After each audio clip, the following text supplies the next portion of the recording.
Audio Jungle.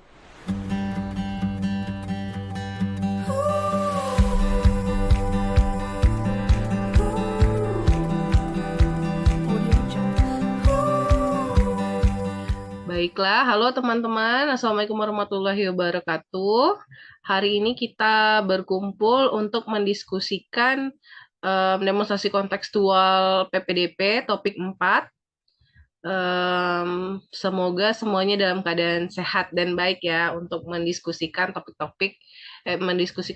demonstrasi kontekstual yang ada di topik 4 ini. Nah, anggota kita ini ada 6 orang ya. Yang pertama itu ada saya, Ani Purnamasari, berikutnya ada Ibesti, berikutnya ada Hilma, Lindawati, Nopita, dan Tara.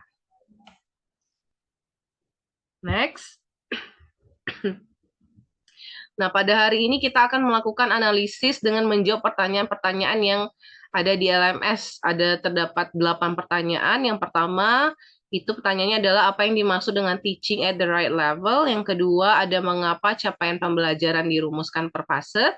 Yang ketiga, ada apa yang Anda pahami, yang kita pahami tentang capaian pembelajaran. Pertanyaan yang keempat, mengapa perlu capaian pembelajaran? Pertanyaan kelima, apa yang dimaksud menyesuaikan pembelajaran dengan situasi dan lingkungan belajar yang ada? Pertanyaan yang keenam, apa itu capaian pembelajaran setiap fase? Pertanyaan ketujuh, bagaimana cara membuat capaian pembelajaran? Dan pertanyaan terakhir itu bagaimana cara menggunakan capaian pembelajaran dengan prinsip pembelajaran itu sendiri. Nah, untuk pertanyaan nomor 1 sampai nomor 5 itu akan dibahas oleh Saudara Ibes. Kepada Saudara Ibes dipersilahkan untuk membahas atau menganalisis pertanyaan nomor 1 sampai nomor 5. Baiklah, terima kasih kepada Saudari Ani. Di sini saya akan menjawab pertanyaan untuk 1 sampai dengan 5. Pertanyaan pertama adalah, apa yang dimaksud dengan teaching at the right level? Nah, teaching at the right level adalah pengajaran di mana guru memberikan pembelajaran yang sesuai dengan tingkat kognitif dan keterampilan anak. Guru menyesuaikan dan mengidentifikasi gaya belajar serta level kognitif anak sehingga dapat memberikan pembelajaran yang sesuai. Atau kedua, mengapa capaian pembelajaran dirumuskan per fase? Nah, capaian pembelajaran dirumuskan per fase karena peserta didik harus diberikan pembelajaran sesuai dengan tingkat perkembangannya, bukan tingkat kelasnya. Jadi perkembangan level kognitifnya bukan cuma dengan level tingkat kelasnya saja. Kita bergerak kepada slide berikutnya. Nah, untuk pertanyaan nomor 3, mengapa perlu capaian pembelajaran? Nah, dengan adanya capaian pembelajaran, guru dapat mengukur tujuan yang ingin dicapai dan mempertimbangkan penggunaan strategi, metode, dan media ajar yang dapat digunakan dalam pembelajaran guna mencapai tujuan pembelajaran. Nah, kemudian untuk pertanyaan keempat, apa yang dimaksud menyesuaikan pembelajaran dengan situasi dan lingkungan belajar yang ada? Artinya, pembelajaran dapat dikembangkan dalam kegiatan yang melibatkan lingkungan sekitar, baik lingkungan fisik maupun non-fisik berupa sosial dan budaya. Nah, untuk pertanyaan terakhir, nomor 5 yang saya bacakan, apa yang dimaksud menyesuaikan pembelajaran dengan situasi dan lingkungan belajar yang ada? Nah, yang dimaksudnya begini adalah pembelajaran dapat dikembangkan dalam kegiatan yang melibatkan lingkungan sekitar. Nah, lingkungan sekitarnya itu apa? Yaitu bisa berupa fisik, berupa non-fisik. Nah, berupa non-fisik ini seperti sosial dan budaya. Berupa fisik itu ya berupa apa yang bagaimana sarana dan prasarana yang ada di sekolah atau di keluarganya. Baik, itu saja sekian dari saya. Terima kasih. Kembali ke moderator. Ya, terima kasih Ibes atas penyampaiannya. Sebenarnya saya sangat tertarik dengan bagian Ibes ini, terutama untuk pertanyaan nomor 2-nya ya. Yang mana pada pertanyaan ini menanyakan tentang alasan kenapa sih capaian pembelajaran ini perlu dirumuskan per fase. Tadi Saudari Ibes mengatakan bahwa ini diberikan per fase biar sesuai dengan tingkatan perkembangan kemampuan siswa itu sendiri. Nah, ini sesuai juga dengan pendapat saya sangat setuju. Alasan mengapa capaian pelajaran harus dirumuskan per fase itu karena memang betul siswa ini memiliki level kemampuan yang berbeda-beda sehingga capaian pembelajarannya pun harus sesuai dengan level sesuai level ke peserta didik itu sendiri. Nah, selain itu penyusunan capaian pembelajaran per fase itu berguna juga bagi guru saya rasa dan satuan pendidikan karena guru dan satuan pendidikan dapat memperoleh keleluasaan dalam menyesuaikan pembelajaran sehingga selaras dengan kondisi dan karakteristik peserta didik itu sendiri. Jadi menurut saya tambahan untuk capaian pembelajaran, alasan kenapa capaian pembelajaran itu dirumuskan per fase. Oke, berikutnya untuk pertanyaan nomor 6 sampai nomor 7 akan disampaikan oleh Saudari Hima. Pada Saudari Hima, dipersilakan. Terima kasih, moderator. Saya akan coba menjelaskan pertanyaan nomor 6, apa itu capaian pembelajaran setiap fase. Setiap fase di sini yang dimaksud itu perkembangannya. Setiap fase merupakan kompetensi pembelajaran yang harus dicapai pada setiap fase perkembangan, dimulai dari fase fondasi PAUD sampai fase F. Capaian pembelajaran mencakup kumpulan kompetensi dan pengetahuan materi yang disusun secara komprehensif dan bentuk deklarasi. Capaian pembelajaran terdiri dari 6 fase, yang mana fase A sampai F itu yang mencakup semua jenjang pendidikan dari SD, SMP, SMA. Fase A itu kelas 1 sampai kelas 2, fase B kelas 3 dan 4, fase C kelas 5, 6, fase D kelas 7, 9 sampai 9, fase E kelas 10, 11 sampai 12. Oke, next. Pertanyaan nomor 7.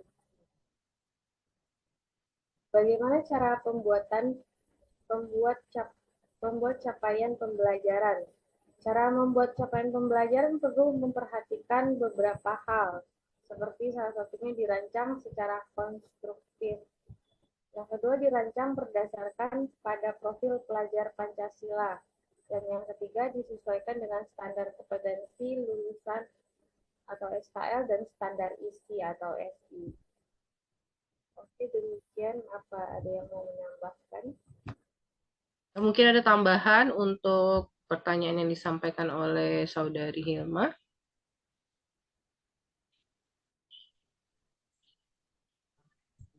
Mungkin saya mau menambahkan, Mbak.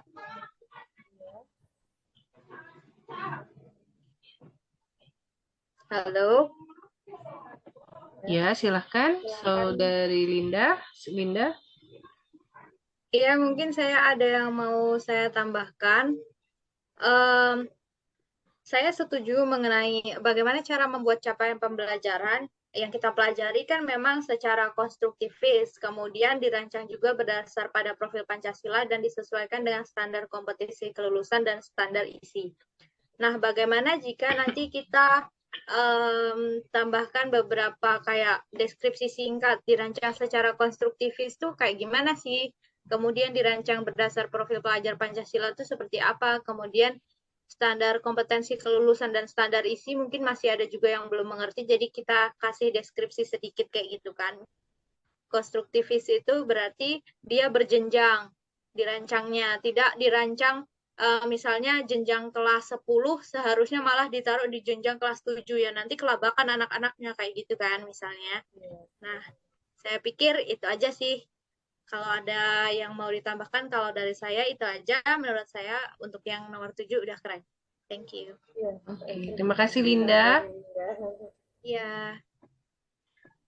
Baiklah, berikutnya untuk pertanyaan 8 tentang bagaimana cara menggunakan capaian pembelajaran dengan prinsip pembelajaran akan dibagi beberapa sesi. Sesi pertama itu akan disampaikan oleh Linda. Kepada Linda, dipersilahkan. Baik. Terima kasih Mbak sebelumnya atas kesempatannya untuk menyajikan nomor 8 ini. Well, untuk nomor 8, bagaimana cara menggunakan capaian pembelajaran dengan prinsip pembelajaran? Untuk menciptakan lingkungan yang penuh perhatian atau menciptakan lingkungan yang sesuai dengan prinsip pembelajaran itu, kita bisa yang pertama menciptakan lingkungan yang penuh perhatian. saling peduli, terbuka, dan nyaman untuk belajar. Intinya tentang lingkungan yang aman dan nyaman. Kemudian menumbuhkan hubungan yang positif dan konsisten dengan anak-anak lain dan orang dewasa. Misalnya melakukan kebersihan kelas seminggu sekali. Setelah itu membuat acara silaturahmi kecil-kecilan. Kita juga bisa menciptakan kebiasaan saling menghargai dalam ruang kelas, sehingga anak juga belajar untuk menghormati dan memahami perbedaan yang ada dan mampu menghargai kelebihan orang. Misalnya guru memuji dan memperhatikan semua anak, bukan hanya anak yang di atas rata-rata saja.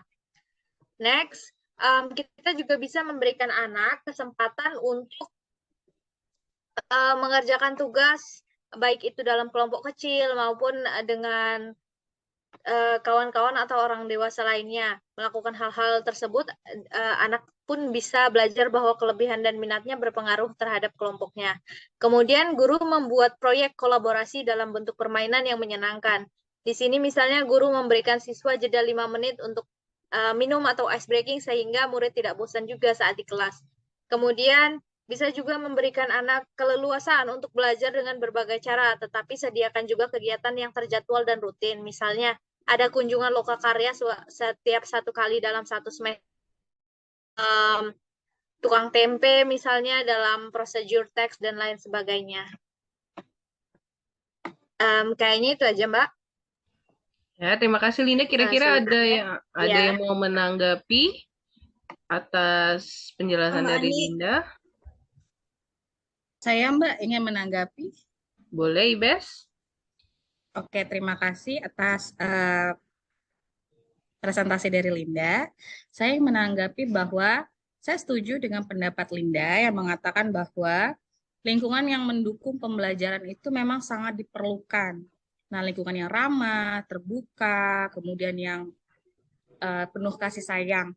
Karena mengapa? Menurut saya, lingkungan yang seperti itu akan sangat memberikan motivasi dan rajin gitu. Jadi secara emosi mereka akan memiliki keterikatan batin dengan pembelajarannya. Itu saja tanggapan dari saya. Terima kasih. Terima kasih Ibes atas tanggapannya. Berikutnya Ya, itu untuk tambahan atau sesi jawaban untuk pertanyaan nomor 8 akan disampaikan oleh Novita kepada Novita. Dipersilahkan.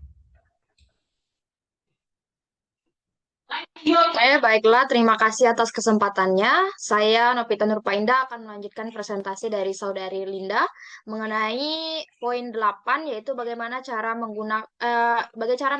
bagaimana cara menggunakan capaian pembelajaran dengan prinsip pembelajaran.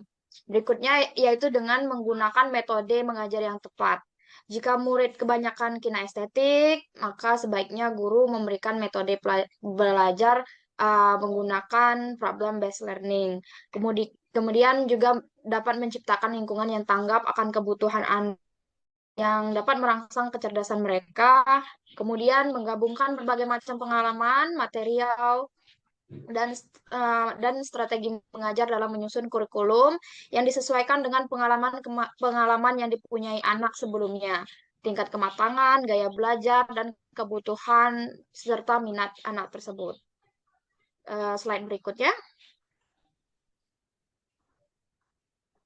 Kemudian dapat juga dengan menggabungkan bahasa dan budaya dari rumah anak dengan sekolah sehingga setiap anak dapat menyumbangkan keunikan belajarnya sendiri-sendiri, kemudian menghargai perbedaan.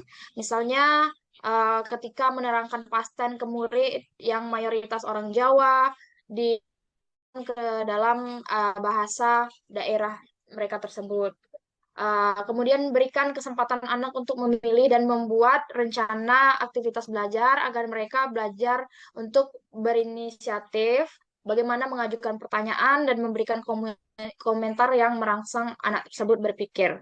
Kemudian juga dapat dengan memberikan perhatian dan dukungan dalam berbagai bentuk seperti kedekatan fisik, misal dengan membelai kepalanya ataupun memeluk atau ya bentuk kasih sayang yang lainnya. Itu saja presentasi dari saya. Kembali ke moderator. Terima kasih Novita. Mungkin dari pertanyaan dari analisis jawaban Novita ada yang mau memberikan tanggapan atau saran? Saya Mbak izin menanggapi. Boleh, silakan. Sebelumnya maaf ya, belum bisa on cam karena ada sedikit gangguan atau kendala. Oke, tetap di sini. Nah, terkait ada gabungan bahasa dan budaya, saya sangat setuju ya dengan apa yang disampaikan oleh Saudari Novita di sini. Penjelasannya juga cukup jelas. Di sini saya ingin menanggapi di bagian apa namanya, setiap anak itu memiliki keunikannya masing-masing dan belajar untuk menghargai perbedaan yang ada. Jadi sebelum kita ingin bahwasannya siswa kita itu dapat menghargai perbedaan yang ada di antara mereka, bahkan kepada diri kita yang juga berbeda antara mereka ya, karena setiap individu itu unik. Kita juga seperti mempraktekkan secara langsung bagaimana caranya dalam menghargai perbedaan itu, bagaimana cara merespon atau menanggapi atau menghadapi ketika kita berada dalam situasi yang berbeda atau kita tidak homogen nih, misalnya dari suku yang berbeda, latar belakang yang berbeda. Nah, terus di sini di bagian poin terakhir kan memberikan perhatian dan dukungan dalam berbagai bentuk seperti pujian dan kedekatan fisik. Nah, kita juga sebagai guru harus mengenal tentang love language. Love language anak kita tuh bagaimana, seperti apa. Karena ada tipe anak yang memang love language-nya itu berupa sentuhan atau touching. Tapi ada juga anak yang love language-nya itu bukan touching. Mereka tidak nyaman kalau misalnya diberikan kedekatan fisik seperti dibelai kepalanya, dipeluk, atau ditepuk pundaknya, gitu. Mereka lebih nyaman kepada pujian misalnya, karena love language-nya berupa pujian. Jadi di sini sebelum kita memberikan apa ya, apresiasi, pujian ini bagus sekali ya, apresiasi dan pujian itu perlu kita berikan kepada anak. Saya sangat sepakat sekali kepada Saudari Novita. Kita juga perlu mengenal yang namanya love language, terutama kita juga harus mengenal terhadap love language kita kayak gitu, sebagai guru kayak gitu. Mungkin itu aja Mbak Ani, terima kasih. Thank you Novita. Terima kasih Tara atas tanggapannya. Berikutnya slide terakhir. Masih tentang pertanyaan nomor 8 yang akan disampaikan oleh Tara. Kepada Tara, dipersilakan. Baik, terima kasih. Sebelumnya saya izin off cam juga ya teman-teman, karena di sini ada kendala. Jadi saya memilih untuk off cam terlebih dahulu. Tanggapan selanjutnya ya, dari pertanyaan nomor 8 tadi. Yang pertama itu, kita sesuaikan derajat kesulitan dengan tingkat keterampilan dan pengetahuan anak, agar anak menjadi percaya diri bila berhasil mengerjakan tugas-tugasnya. Terus, kita kembangkan juga kemampuan anak itu untuk bertanggung jawab dan mengatur diri. Misalnya, anak mendapatkan kesempatan memimpin di dalam kelas secara bergiliran, kayak gitu. Jadi, nggak cuma anak-anak itu aja. Terus habis itu kita susunlah kurikulum yang tepat dan buatlah evaluasi atas proses dan hasil belajar anak. Jadi penyusunan kurikulum itu memperhatikan kebutuhan anak yang dianalisis dari hasil evaluasi, bukan dari berdasarkan apa yang kita inginkan secara sepenuhnya, seperti itu.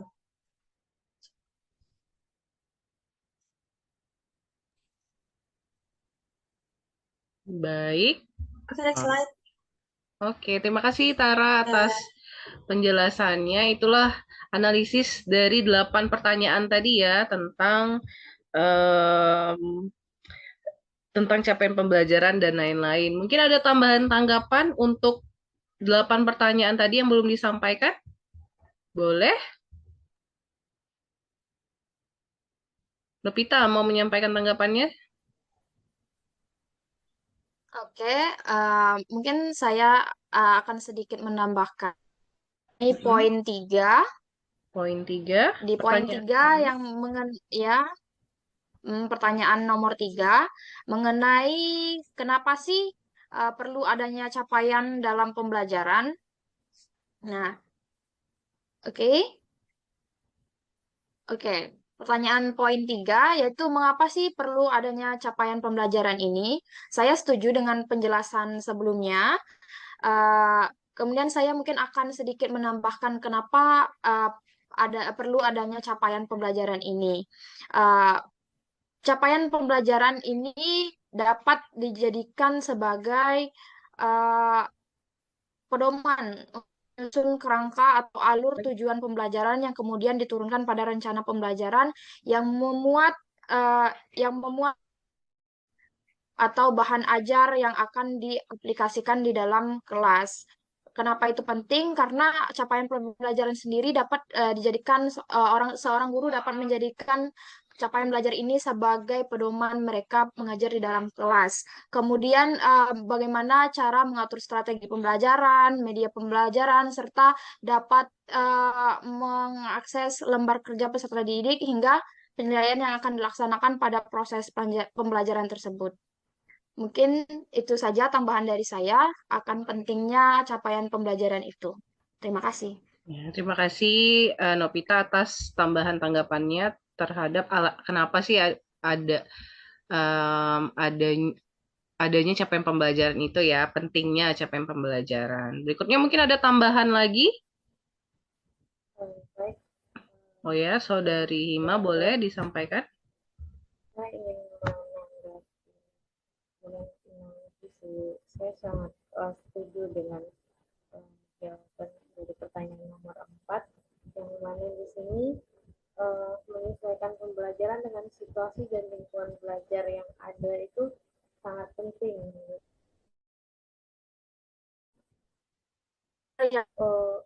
Pembelajaran yang dapat dikembangkan dalam kegiatan yang melibatkan lingkungan sekitar, baik lingkungan fisik maupun non-fisik berupa sosial dan budaya. Karena di sini sangat lingkungan yang positif itu dapat mendorong siswa untuk terlibat dengan pembelajaran dengan cara meningkatkan pengembangan pribadi dan interaksi sosial mereka. Jadi menyesuaikan dengan lingkungan belajar itu sangat penting karena sangat berpengaruh. Kalau lingkungan yang positif itu sangat berpengaruh terhadap capaian pembelajaran. Menurut saya seperti itu. Baik, terima kasih Saudari Hima atas tanggapannya tentang penyesuaian pembelajaran dengan situasi dan lingkungan belajar yang ada. Ya, sekiranya apakah ada tambahan dari teman-teman yang lain? Tambahan lagi? Cukup?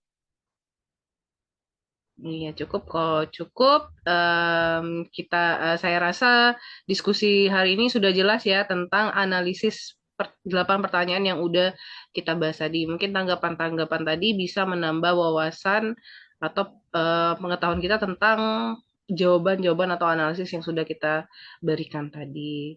Terima kasih, semoga lancar hari-harinya. Saya tutup. Wassalamualaikum warahmatullahi wabarakatuh. Waalaikumsalam warahmatullahi wabarakatuh. Terima kasih.